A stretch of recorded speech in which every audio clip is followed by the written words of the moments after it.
Hi girls. सबसे पहले मैं आपको ये क्लियर कर दूं कि ये वीडियो स्पॉन्सर्ड नहीं है। I am sharing my personal experiences. और सबसे पहले प्री पेप ज़रूरी है, तो मैंने वैक्स हीटर रेडी रख रखा है, ऑयल रख रखा है, उसके अलावा स्पैटुला या फिर नाइफ वैक्स को स्प्रेड करने के लिए, और डिस्पोजेबल वैक्स स्ट्रिप।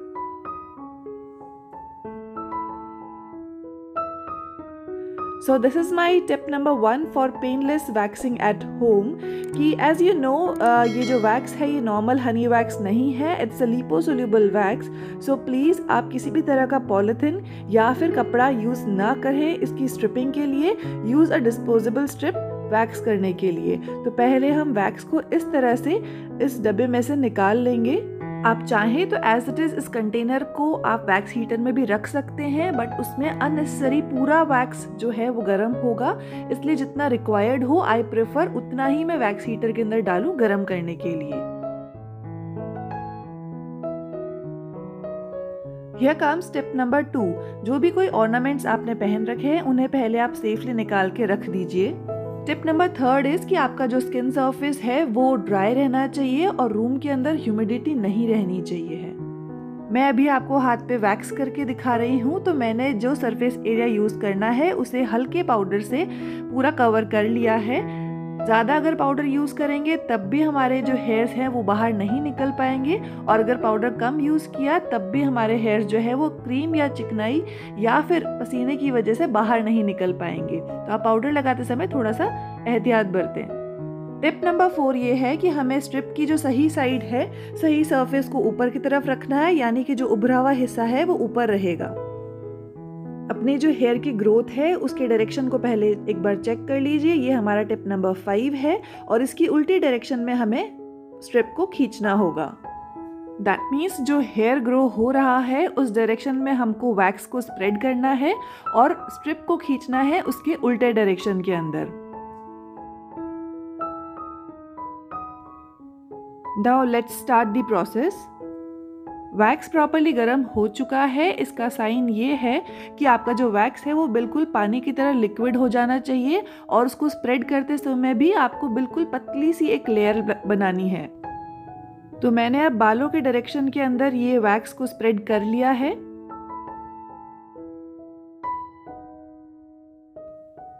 नाइफ या स्पैटुला को आप वैक्स हीटर के ऊपर ना रखिए, क्योंकि वो गर्म हो जाता है और उसके बर्न होने का चांसेस रहता है। तो अब हम स्ट्रिप को इसके ऊपर अच्छे से प्रेस कर देंगे, जिससे ये अच्छी तरह से स्टिक हो सके। और इसे अब बालों की ग्रोथ की उल्टी डायरेक्शन में हमें खींचना है। 90 डिग्री पे नहीं खींचना है हमें, सीधा नहीं, हमें 60 से 80 डिग्री के बीच में खींचना है, इस तरह। देखिए जो बाल हैं वो सारे निकल चुके हैं। और लिपोसोल्यूबल वैक्स जो होती है उसका एक और फ़ायदा ये रहता है कि ये डीटैन करती है स्किन को, यानी कि धूप में ज़्यादा देर तक रहने की वजह से जो सनबर्न होता है उसको भी ये रिमूव कर देती है काफ़ी हद तक। उसके अलावा जो हमारी स्किन सरफेस के ऊपर डेड सेल्स होते हैं उसको भी ये रिमूव करती है। एक बार फिर से देखिए, वैक्स को हमने इस तरह से बालों के डायरेक्शन के अंदर स्प्रेड किया है।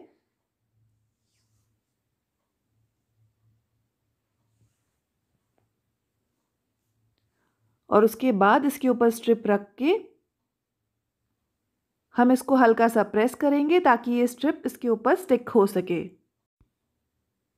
और अब इसको हम 60 टू 80 डिग्री के एंगल के ऊपर वापस खींच लेंगे बालों की उल्टी डायरेक्शन में। ध्यान रखिएगा 90 डिग्री नहीं होना चाहिए है, 60 टू 80 डिग्री के एंगल में आपको इसको खींचना है, इस तरह। तो जो भी बाल हैं वो डायरेक्टली आपकी जड़ों से निकलेंगे, और इसका फ़ायदा ये है कि आपकी स्किन पील होने का भी डर नहीं रहेगा। वरना अगर आप 90 डिग्री एंगल पे इसको खींचते हैं तो आपका पूरी तरह से खतरा है कि आपकी स्किन की जो अपर लेयर है वो बाहर निकल सके, और या फिर वहाँ से खून भी आ सकता है। इसलिए आप एंगल का आप ध्यान रखिए, चाहे आप खुद वैक्स करते हैं चाहे आप किसी और से करवाते हैं। स्पेसिफिकली अगर आप लिपोसोल्यूबल वैक्स यूज़ कर रहे हैं उसमें आपको स्ट्रिप को खींचने का जो एंगल है वो बिल्कुल सही रखना बहुत ज़्यादा असेंशियल है। तो ये मेरा टिप नंबर 6 है कि अपने जो स्ट्रिप को खींचने का डायरेक्शन है उसे आप बिल्कुल सही पकड़ें अदरवाइज़ आपकी स्किन पील होने का डर है, वहाँ से खून आने का डर है। और बिलीव मी, जो लिपोसोल्यूबल वैक्स है उससे जब स्किन खिंचती है तो बहुत बुरा वाला जो है ब्रूजेस आ जाते हैं, कई बार खून तक आ जाता है। तो उसको आप बहुत ही सावधानी से यूज़ में लीजिए। अगर आप हनी वैक्स यूज़ करते हैं तो उसमें आपको किसी भी एंगल में अगर आप स्ट्रिप को खींचेंगे तो कोई फ़र्क एज सच नहीं पड़ने वाला है। उसमें जो पेन है वो लेवल सेम ही रहता है थ्रू आउट। लेकिन जो लिपोसोल्यूबल वैक्स है उसमें पेन बिल्कुल भी नहीं होता है अगर आप सही एंगल पकड़ेंगे स्ट्रिप खींचने के लिए तब। तो मैं सजेस्ट हमेशा यही करूँगी कि सेफ़ मैनर में इन सारे टिप्स को यूज़ करते हुए अगर आप वैक्स घर में करते हैं लिपोसोल्यूबल से तो आपको बिल्कुल पेन नहीं होगा। एंड बिलीव मी, जो हेयर ग्रोथ है धीरे धीरे वो भी कम होगी और बहुत लेट आपके बाल जो है वो आएंगे। जैसे मान लो कि अगर आप नॉर्मल वैक्स करते हो तो करीब 21 से 28 दिन के अंदर हेयर ग्रोथ प्रॉपरली आ जाती है, सारे के सारे बाल आ जाते हैं। लेकिन लिपोसोल्यूबल वैक्स अगर अपन यूज़ करते हैं तो मेरा एक्सपीरियंस ये है कि मेरे 2 ढाई महीने तक बाल जो हैं वो पूरी तरह से नहीं आते हैं, बहुत कम और बिल्कुल पतले बाल आते हैं। वैसे भी जो मेरे हेयर ग्रोथ है वो थोड़ी स्लो है। उसके अलावा मेरे हेयर्स जो हैं वो बिल्कुल पतले आते हैं और ब्राउन कलर में आते हैं। और सबसे बड़ा टिप जो मैं आपको आज बताने वाली हूँ, 7th नंबर जो मेरी टिप है वो ये है कि आप जो वैक्स है उसका एक प्रॉपर स्केड्यूल बांध लीजिए। आपके बाल आने का आप वेट ना कीजिए। जैसे मैं हर महीने वैक्स यूज़ कर लेती हूँ, चाहे मेरे फुल ग्रोथ हो या नहीं हो, क्योंकि लिपोसोल्यूबल वैक्स जो है वो बिल्कुल बारीक से बारीक बाल को भी निकाल देती है। तो इससे मुझे पेन कम होता है। उसके अलावा मेरे जो प्रॉपर स्किन मेंटेन, प्रॉपर डिटैनिंग वो सब कुछ बनी रहती है। अगेन सबसे बड़ी मिथ ये है कि हमारे वैक्स बार बार करने से हमारी चमड़ी जो है वो लटक जाएगी। गाइस, ऐसा नहीं होता है, वो ज़माने गए। आपकी जो नॉर्मल अगर आप वैक्स यूज़ करेंगे उससे स्किन खिंचती है, प्रॉपर एंगल यूज़ करेंगे तो स्किन बिल्कुल भी नहीं खिंचेगी और ड्राई सरफेस रहेगा। आपको बिल्कुल कहीं कोई प्रॉब्लम आएगी ही नहीं, ना ही आपकी स्किन कोई ढीली पड़ेगी। आप देख सकते हैं कि मेरी स्किन में न तो कहीं कोई रेडनेस आई है स्ट्रिप खींचने की वजह से, न ही किसी तरह का कोई ब्रूजेस अपीयर हुए हैं। तो ये टोटली सेफ है। आपको सिर्फ और सिर्फ एंगल का ही ध्यान रखना है स्ट्रिप खींचने से पहले। मैं बार बार आपको इसीलिए बता रही हूँ ताकि आपको भी घर में सहूलियत रहे और बिल्कुल पेन फ्री होकर आप अपनी वैक्स जो है उसे कंटिन्यू कर सकें। लिपोसोल्यूबल वैक्स जो है वो काफ़ी अलग अलग ब्रांड में आती है, जैसे कि रीका, बायोसॉफ्ट या फिर निकोनी, जो कि मैं यूज़ करती हूँ। आप कोई भी इसके अंदर यूज़ कर सकते हैं। डायरेक्शन टू यूज़ जो है वो यही रहेंगे, यही सारी टिप्स जो है वो आपको फॉलो करनी होगी। पार्लर या सैलून में आपसे ये पूछा जाता है कि किस तरह की वैक्स आप करना चाहते हैं, तो वो लोग कहते हैं लिपोसोल्यूबल या रीका कौन सी यूज़ करेंगे। तो रीका और लिपोसोल्यूबल सेम है, रीका एक ब्रांड है, तो आप कंफ्यूज बिल्कुल मत होइएगा। और इस तरह से आप वैक्स अपनी कंप्लीट कर सकते हैं। ये जो कोहनी वाला एरिया है इसको वैक्स करना थोड़ा सा डिफ़िकल्ट होता है क्योंकि यहाँ की जो स्किन है वो शामिल हुई हुई होती है। तो देखिए उसको किस तरह से आप इजीली वैक्स आउट कर सकते हैं। क्योंकि कोहनी के आसपास का जो एरिया होता है वहाँ की हेयर ग्रोथ की डायरेक्शन बिल्कुल अलग अलग होती है। जैसे कि कोहनी से कंधे की तरफ हम जाएंगे तो हेयर ग्रोथ नीचे की तरफ आती है, और कोहनी से जब अपन हथेली की तरफ जाएंगे तो हमारी जो हेयर ग्रोथ है वो कोहनी की तरफ आती है। तो टोटली अपोजिट डायरेक्शंस होते हैं, इसलिए हमें जो है वो हाफ हाफ करके वैक्स को स्प्रेड करना होगा।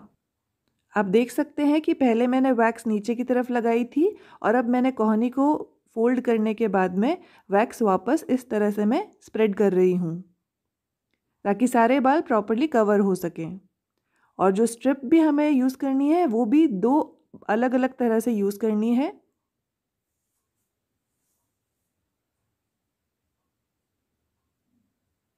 पहले एक साइड पे वैक्स स्ट्रिप लगा के प्रेस करके और उसे बाल निकालेंगे, और उसके बाद ही दूसरी साइड में हम स्ट्रिप को वापस लगाएंगे। तो इस तरह से पूरी कोहनी के जो बाल है वो हम इजीली निकाल सकते हैं और हमारी स्किन जो है वो बिल्कुल नहीं खिंचेगी।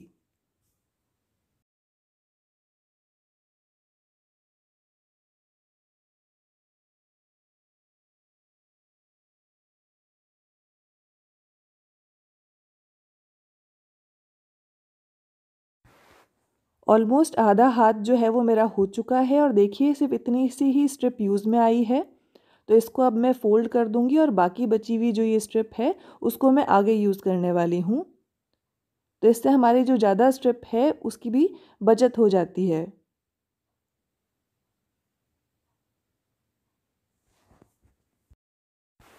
आठवीं और सबसे इम्पॉर्टेंट टिप कि जो एक्सेस हमारी वैक्स चिपकी रह जाती है या हाथ अगर चिपचिपे हों तो उसको पानी में डायरेक्टली बिल्कुल भी ना धोएं, वरना वो बिल्कुल नहीं निकलने वाली है। उसकी जगह आप ऑयल का यूज़ करें। तो मैं यहाँ पे जो बची हुई मेरे हाथ पे लगी हुई वैक्स है उसको मैं ऑयल से रिमूव कर रही हूँ। इससे आपकी स्किन को नरिशमेंट भी मिलेगा और किसी भी तरह का प्री वैक्स सीरम या पोस्ट वैक्स सीरम हमको यूज़ करने की रिक्वायरमेंट बिल्कुल भी नहीं होती है। ऑयल जो होता है वो बहुत ही अच्छा नरिश कर देता है स्किन को। आप जिस भी तरह का ऑयल यूज़ करना चाहें, चाहे तो ऑलिव ऑयल या फिर कोकोनट ऑयल, दोनों ही स्किन को बहुत अच्छा नरिशमेंट प्रोवाइड करते हैं।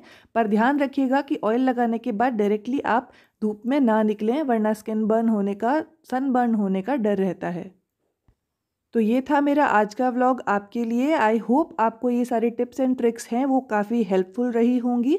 आप घर पे पेनलेस वैक्स कर सकते हैं, अब आपको आ चुकी है, मैंने आपको बता दिया है इसकी टिप्स एंड ट्रिक्स। आपको कैसा लगा मेरा ये वीडियो मुझे कमेंट करके ज़रूर बताइएगा। इसे लाइक कीजिएगा, शेयर कीजिएगा अपने नियर एंड डियर वंस के साथ। मैं फिर मिलती हूँ आपसे एक नए व्लॉग को लेके। Till then bye bye.